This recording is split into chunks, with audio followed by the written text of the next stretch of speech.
The night storm hit Maple Ridge like an angry beast. Snow tore through the air, swallowing the town in white silence. The Riverside Diner stood alone at the corner of an empty street, its flickering neon sign the only pulse in the frozen dark. Inside. Daniel Brooks wiped the counter for the 10th time, pretending not to hear the wind scream through the cracks of the old glass door. He was used to silence, used to being invisible. Then the bell above the door jingled. 2 small figures appeared against the howling night, a boy and a girl, soaked to the bone, trembling, their faces pressed to the glass, eyes wide, hungry, lost. Daniel froze, rag in hand, heart twisting. He saw himself, that same look of fear, of hunger, of being forgotten. He pushed open the door, a burst of icy air rushed in. But he didn't flinch. "Come inside," he said softly, "before you freeze." The boy hesitated, clutching his sister's hand as if the world might snatch her away. Daniel knelt down, his voice gentle, the kind that breaks through walls of fear. "You're safe here." The little girl's lips quivered. The boy nodded slowly. They stepped inside. Snow dripped from their hair, leaving small puddles on the worn linoleum floor. Daniel didn't ask questions. He didn't need to. He could see the story written in their eyes as he set 2 steaming bowls of soup before them. The diner filled with warmth for the first time in years. Outside, the storm kept raging. Inside, something else began. A quiet kindness that would outlive the snow, the night, and time itself. Daniel Brooks was never meant to end up in Maple Ridge. He used to dream in colors brighter than this gray little town could ever hold. When he was 23, he walked through the streets of Harlem with a chef's knife in his backpack and jazz in his veins. He wanted to cook food that sang, dishes that carried stories and soul. He imagined his own place one day, a small restaurant in New York City with a red neon sign glowing through the night. The smell of rosemary and butter drifting out the window. Miles Davis playing softly in the background. Back then, he believed life could be built from passion and hard work, but life had other plans. The first call came from the hospital. His mother's voice was gone before he could even say goodbye. The second came from the police, his younger sister. Naomi was caught again. This time deeper in the spiral she could not escape. Drugs, debts, and darkness swallowed her whole. And in the middle of all that chaos was a 5-year-old girl with big brown eyes, and no one left to hold her. Maya. The moment Daniel saw her standing in that foster home doorway, holding a broken doll and staring at him like he was a stranger, everything inside him broke and rebuilt at once. Dreams of New York vanished like steam. In their place stood something heavier, quieter, and more real: responsibility. He packed up what little he owned and took the next bus north. The only job he could find was at a roadside diner off Highway 19, a place that smelled of grease and old coffee. The Riverside Diner wasn't the kind of place you started a dream. It was where dreams went to hide. The first few weeks were brutal. The pay barely covered the rent for the 1-bedroom apartment he and Maya shared above a laundromat. He worked double shifts, washed dishes until his hands bled, and learned to smile through exhaustion. Yet every night, when he came home to find Maya asleep on the couch with her schoolbooks open beside her, he felt something fierce rise inside him. Maybe this was purpose. Maybe this was what real strength looked like. Maya grew up watching him cook with whatever scraps they had. He would turn leftovers into miracles. Burnt toast became cinnamon bread pudding. Cheap cuts of meat became tender stews that filled the apartment with warmth. She laughed when he tossed salt into the pan and said, "Cooking's not about food, it's about memory." Years passed. Naomi never came back. The world forgot about her, but Daniel never let Maya feel forgotten. Every morning, he walked her to the bus stop before heading to work. Every night, he sat with her while she read her books aloud. He wanted her to know that love wasn't measured by money or success, but by presence. At the diner, people started to notice something different about him. While other cooks complained, Daniel listened. When customers were short on cash, he quietly paid their bills. When an old widow came in alone, he made her favorite pie before she even ordered. He didn't do it for praise. He did it because somewhere inside, he still believed that small kindness could save a soul. Still, the wait was constant. The bills stacked up, the car broke down, and there were nights when the fridge was nearly empty. He told Maya he wasn't hungry, then waited for her to sleep before eating what was left on her plate. Sometimes he stared out the diner window at passing trucks and wondered if he'd made a mistake, if he'd given up too much. But each time Maya called him Dad, his doubts melted away. He never let her see his tears, but they came often, late at night, when the only sound was the ticking of the old kitchen clock. He missed his mother. He missed the version of himself that once believed he could touch the world through food, yet he never stopped showing up. Every morning, he tied his apron, smiled at strangers, and found meaning in the ordinary. Over the years, Riverside Diner became more than a workplace. It became a reflection of him, a place where lonely travelers found warmth, where the tired found rest, where a quiet man with weary eyes served hope on a chipped plate. Daniel Brooks had once wanted to feed the world. Now he simply wanted to make sure one small corner of it never went hungry. And that quiet decision, made in the shadow of heartbreak, would one day return to him in a way he could never imagine. The storm outside was merciless. Snow slammed against the windows like fists of glass. Inside, the Riverside Diner felt like the last light left in the world. Daniel Brooks stood frozen near the counter, watching the two small figures huddled by the door. The boy's lips were blue. The girl's hand shook as she clung to his arm. For a moment, Daniel's body refused to move. Then instinct took over. He pushed open the door and let the wind claw at his skin. "Come in," he said, his voice rough but kind. "It's too cold out there." The children hesitated, their eyes wide with suspicion. You could tell they had learned not to trust kindness. Daniel crouched to their level, snow clinging to his shoulders. "It's okay," he whispered. "You're safe here." The boy finally nodded and guided his sister inside. The heat from the old radiator hit their faces and steam rose from their wet clothes. Daniel grabbed 2 towels from behind the counter, wrapped them around their shoulders, and turned toward the kitchen. He didn't ask where they came from or why they were alone. He already knew the answers. Within minutes, the diner filled with the smell of garlic and broth. Daniel poured soup into 2 chipped white bowls, thick with potatoes, carrots, and bits of chicken he had saved from the night's leftovers. He placed them in front of the children. "Eat up, kids." The boy picked up a spoon with shaking hands, glancing at Daniel as if waiting for permission. The girl, tiny and trembling, dipped her spoon in the soup. Her lips touched the surface and she froze. Then she smiled, a small, shy smile that made Daniel's heart ache. She began to eat faster, almost desperately, the spoon clinking against the bowl. Daniel leaned against the counter and watched in silence. His chest tightened with something he couldn't name. Maybe it was recognition.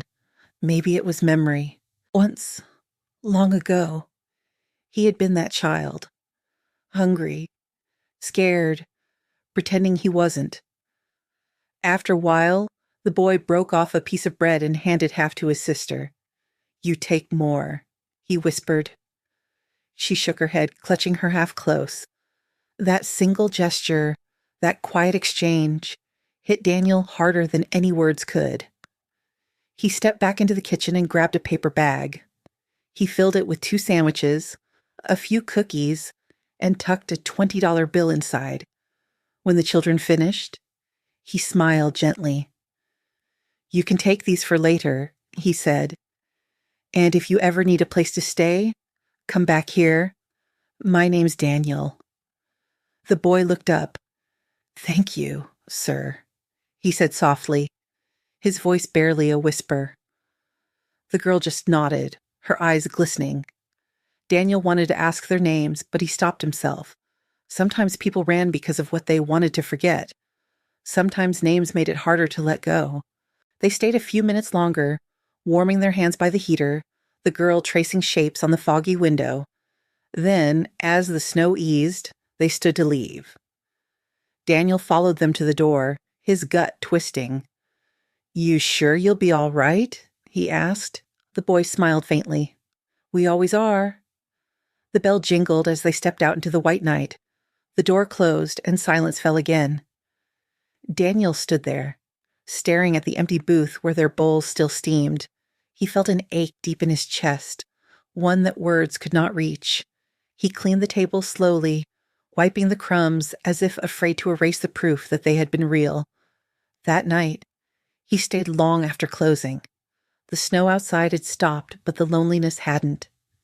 He turned off the lights, sat by the window, and looked out at the frozen street. Each gust of wind reminded him of their faces, their eyes, their quiet hunger. He waited for days. Every time the bell rang, his heart jumped, but they never returned. Still, he kept their bowls on the shelf, just in case. And though the world outside moved on, inside Daniel's heart, that winter night never ended. Years slipped by like pages in a book Daniel never meant to write. Maple Ridge stayed the same, but he didn't. The man who once dreamed of shining city lights had become the quiet heartbeat of a small-town diner. Every morning before sunrise, the smell of brewed coffee drifted down Main Street, and the warm glow from the Riverside Diner windows told the town that Daniel Brooks was already at work. He greeted truck drivers by name, poured coffee for lonely widows, and remembered which customers needed extra sugar but never asked for it. People came not just for food, but for him. He had a way of making strangers feel known, as if their pain had finally found a listener. The diner was no longer just a place to eat. It had become something sacred. When the owner, Mr. Caldwell, announced his retirement, Daniel's heart sank. Without that diner, the town would lose its soul. The locals whispered about new investors turning it into a gas station. Daniel could not let that happen. One night, after closing, he stood in the empty dining room. Lights off, only the sound of the freezer humming. He pressed his hands against the counters that had carried years of laughter and tears and whispered, "Not yet." He sold the old truck his mother left him.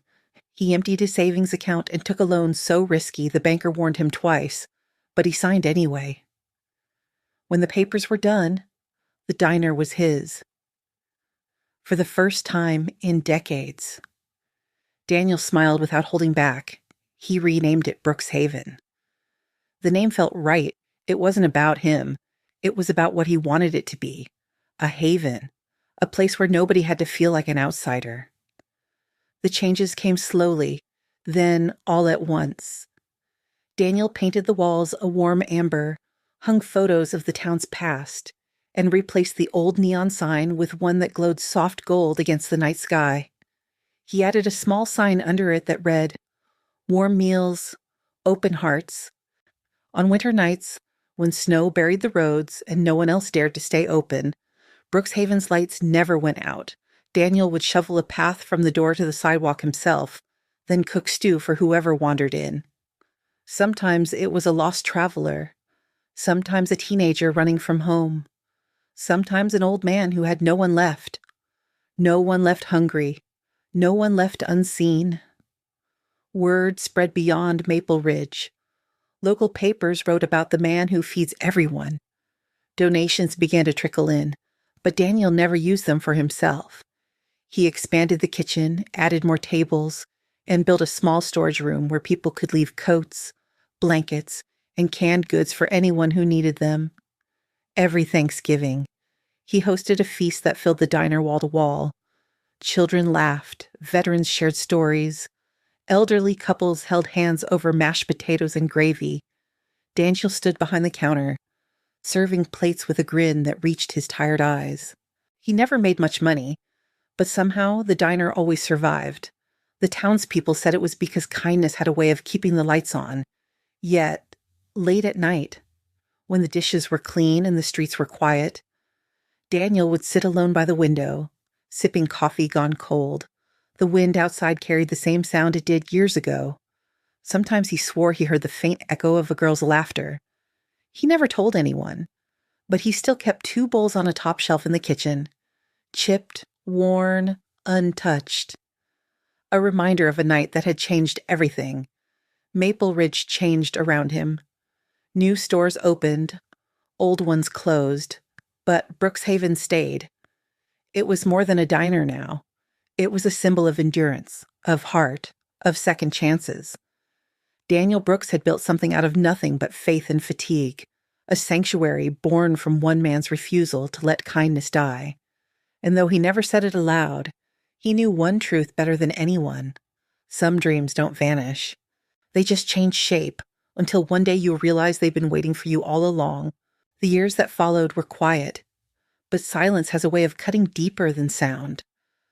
Maya Brooks grew up inside that diner, the smell of coffee and fried eggs woven into her memories. She used to sit on the counter while Daniel cooked, her feet swinging, eyes bright with laughter. "One day," she'd say, "I'll make you proud, Uncle Danny."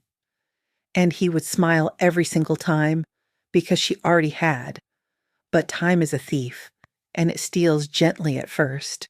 When Maya got her college acceptance letter, Daniel cried alone in the kitchen. It was a full scholarship at a university 3 states away. He told her to go, to chase her dreams, to take everything he never had. She hugged him tight, her small frame trembling. "I'll come back every holiday," she promised. He believed her. The first semester, she called every Sunday. Her voice came through the crackling line, full of excitement and city noise. She talked about new friends, professors, music festivals, and how she missed his peach cobbler. He laughed, told her to study hard, and made sure she always had a little money tucked into her account. Then the calls became shorter. Then they stopped. Letters went unanswered. Birthdays passed quietly.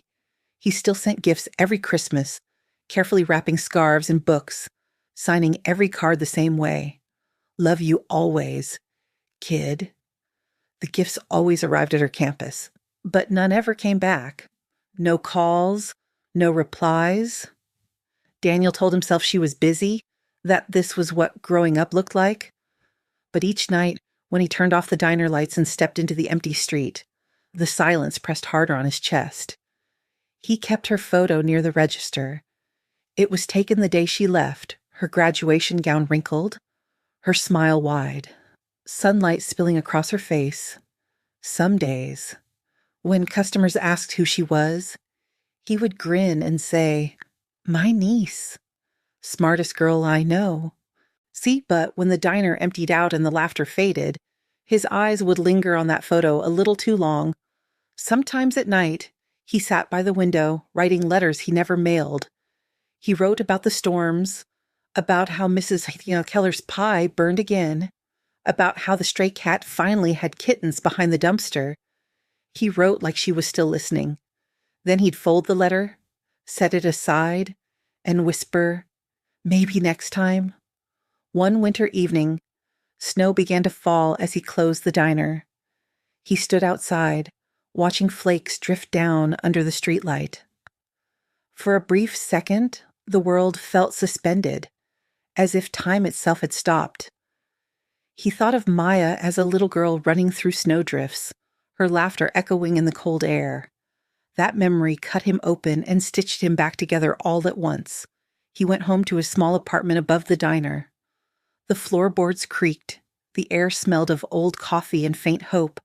He placed the day's earnings in a jar labeled Maya's Future, though he knew she no longer needed it. It had become his ritual. Like prayer. Loneliness did not arrive loudly. It crept in like fog, filling corners, softening edges. Yet Daniel never cursed it. He greeted it each night like an old companion, one who knew his secrets and left him enough space to keep breathing. When people asked why he never left Maple Ridge, why he stayed in that old diner after all these years, he would smile and say, "Hope's the only thing I can afford." It became his mantra, his armor. Hope kept the coffee brewing. Hope kept the lights on. Hope made him wake before dawn, even when his bones ached and his hands trembled. He believed one day a letter would arrive. Maybe a postcard, maybe just a few words, something that said she remembered, that she still carried a piece of home inside her. And though the mailbox stayed empty year after year, Daniel never stopped checking it. Every morning, before unlocking the diner door, he walked across the street, opened that old rusted box, and smiled into the silence. Because in his heart, silence wasn't the absence of love. It was just love waiting to return. The morning began like any other. Frost glazed the windows of Brookshaven, and Daniel Brooks was already behind the counter before dawn, brewing coffee that filled the air with its familiar warmth.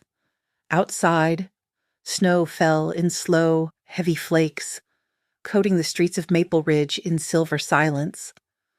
The diner lights glowed against the gray, a beacon for anyone lost or lonely. He was stirring a pot of soup when he heard it. The sound of an engine, low and deep, breaking through the morning calm. It was not the sound of a delivery truck or a farmer's pickup. This one was softer, smoother, foreign to this quiet town. The sound of money, the kind that didn't belong here. Through the frosted glass. Daniel saw it glide to a stop. A Rolls-Royce Phantom, black and gleaming like a shadow carved from night itself. Its chrome caught the light, throwing reflections onto the snow. For a moment, Daniel thought he was dreaming. Cars like that didn't belong in Maple Ridge. Not on his street. Not outside his diner. The door opened with a soft click. A man stepped out first. Tall, dressed in a charcoal coat, his shoes polished enough to catch the morning sun. He carried himself with quiet confidence. But there was something familiar in the way he moved, something buried deep in Daniel's memory. From the passenger side, a woman emerged, her crimson coat standing out against the white snow. Her golden brown hair framed a face that made Daniel's breath catch. They stood there for a moment, looking at the diner like pilgrims returning to a sacred place. Then they walked inside. The bell above the door jingled, the same one that had rung decades ago. Daniel turned. The man stopped in front of him, frozen mid-step. Their eyes met, and time cracked open like thin ice. "Good morning," Daniel said, wiping his hands on his apron. "Table for two?" The man's lips trembled. His eyes began to glisten. "You probably don't remember us," he said quietly, voice breaking, "but you once saved our lives." Daniel froze. His heartbeat stuttered. The woman beside the man stepped forward, tears spilling before she could stop them. "It was a long time ago," she whispered. "A night in winter. You gave us soup. You told us we were safe." The air inside Brookshaven thickened. Daniel's mouth went dry. The spoon slipped from his hand and clattered against the counter. He stared at them both, searching their faces, until recognition slammed into him like a wave. "Ethan," he murmured, and "Lily." The names left his mouth before he even realized he still remembered them. The two strangers smiled through their tears. The boy and girl from the snowstorm had returned. Ethan stepped forward and wrapped his arms around Daniel. The hug was tight, desperate, almost childlike. Lily followed, her hands trembling as she reached for him. For a long time, they stood there in silence, surrounded by the smell of coffee and the soft hum of the heater. When they finally pulled away, Daniel wiped at his eyes and tried to speak, but no words came. The sight of them was enough. Alive, thriving, home. Ethan was now one of the country's top tech entrepreneurs, founder of a company that had changed the way people communicated. Lily had become a pediatric surgeon, running a program that offered free surgeries to children who couldn't afford care. They had dedicated their lives to helping others. "All because of you," Lily said. "That night changed everything. You didn't just feed us. You gave us back our faith in people." Daniel shook his head, his voice low. "I only gave you soup." Ethan smiled. and that soup kept us alive. Outside, townsfolk began to gather, drawn by the sight of the Rolls-Royce parked in front of the diner. But inside, time had stopped. The past and the present folded into one small miraculous moment. Daniel motioned for them to sit. He poured them coffee with trembling hands. The three of them laughed between tears, telling stories of what had been lost and found. For the first time in years, Brookshaven felt whole again. And as the snow fell quietly outside, Daniel realized that kindness never really disappears. It just waits for its way home. For a long moment, the diner was silent except for the hum of the old heater and the faint ticking of the clock on the wall. Outside, the snow kept falling, painting the world white again, as if trying to rewrite everything that had ever gone wrong. Inside, 3 lives stood still. Ethan Hayes placed his coffee cup down and looked across the table at Daniel Brooks. His expression was steady, but his voice trembled when he began to speak. "That night," he said, "the night you gave us soup, it wasn't just a meal, it was a lifeline." Daniel said nothing. He could only stare, eyes glassy, hands shaking slightly. Ethan continued, his gaze drifting toward the frost-covered window. "We had been running for days after our father disappeared. The foster system took us in, but it was cold there. Not the kind of cold you feel in your skin, but the kind that gets inside your bones. The night you opened that door, it was the first time in years anyone had looked at us with kindness." Lily reached across the table and touched Daniel's hand. "You didn't just feed us. You made us believe people like you still existed." Her voice cracked, and that belief carried us through everything. Daniel lowered his head, fighting the weight of emotion pressing against his chest. He had spent his life serving meals and giving comfort, but never once had he imagined that such a small act could echo this far. Ethan reached into his coat and pulled out a small velvet box. "We've been looking for you for years," he said softly. "Every time we hit a milestone, every success we had, we remembered the man in the diner." He opened the box and placed a shiny silver key on the table. The light from the window caught it perfectly. Daniel frowned in confusion. "What's this?" "It's the key to the car outside," Ethan said. "That Rolls-Royce belongs to you now." Daniel blinked, lost for words. "No," he whispered, shaking his head. "I can't." "You can," Lily interrupted Wendy, smiling through tears. "And you will." Ethan handed him an envelope next. Inside was a single sheet of paper, stamped and signed. "We also paid off your mortgage and cleared every debt in your name. You don't owe a single cent anymore." The room tilted. Daniel gripped the table, the words hitting him like thunder. Decades of weight, worry, and exhaustion dissolved in an instant. He had spent years living on the edge, afraid one bad month would end everything. Now that burden was gone. But Ethan wasn't finished. He looked around the diner, his voice full of warmth.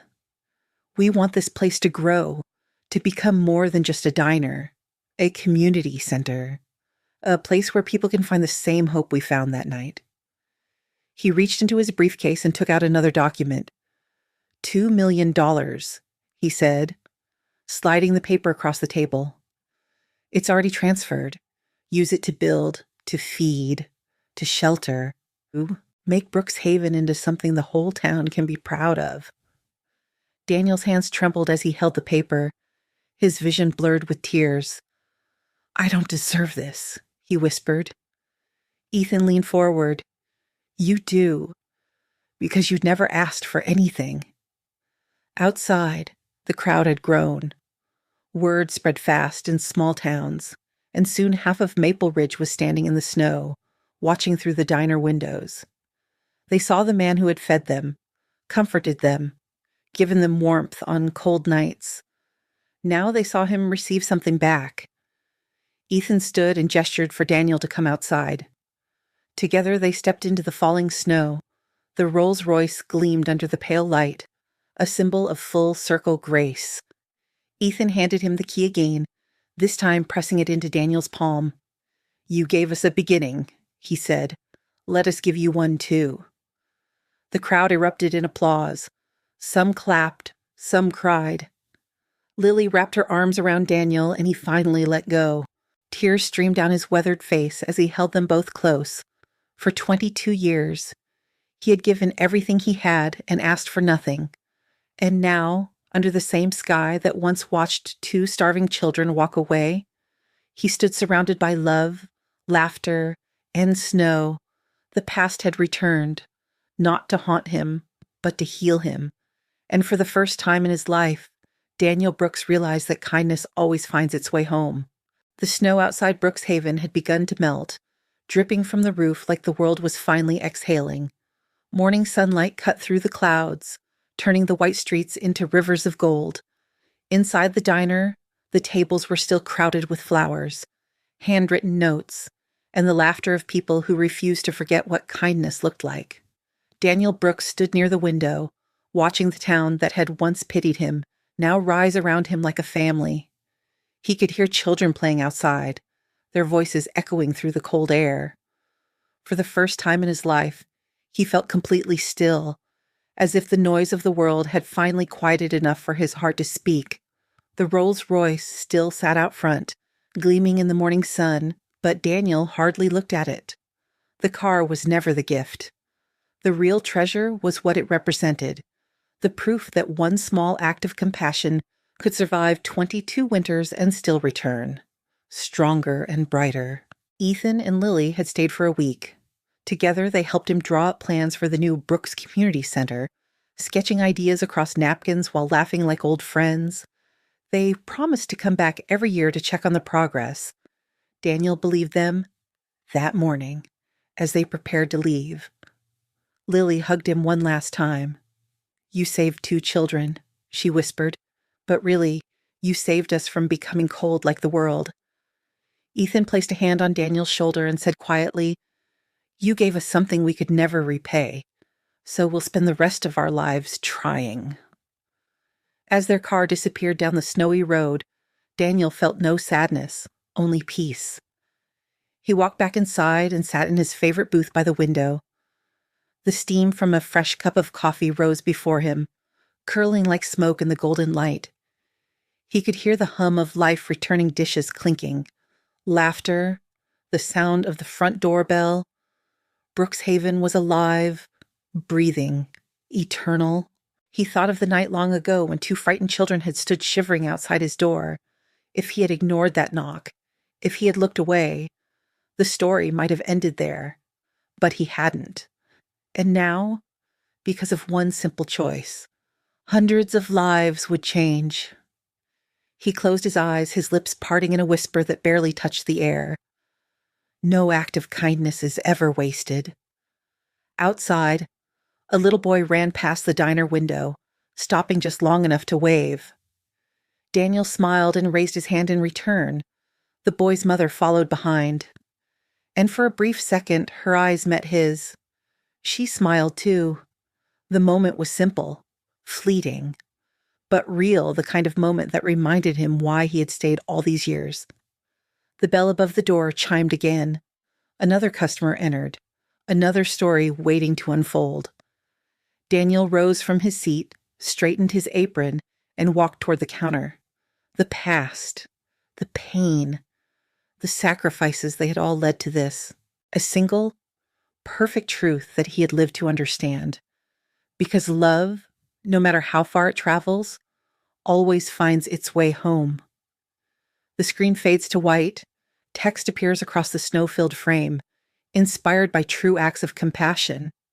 And then, the narrator's voice, soft but resolute, carries through the final seconds. If this story touched your heart, share it and keep kindness alive.